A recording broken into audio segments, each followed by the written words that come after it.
huwag mo alisin sa akin ang iyong banal na Espiritu. Ibalik mo sa akin ang kagalakan ng ako ng ligtas mo ako. Bigyan mo ako ng pagkanalis na sinunod ka.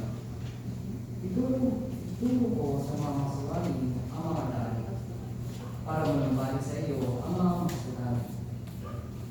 Iligtas mo ako mula sa pagkakasala sa ang Diyos ng aking pinakaligtas.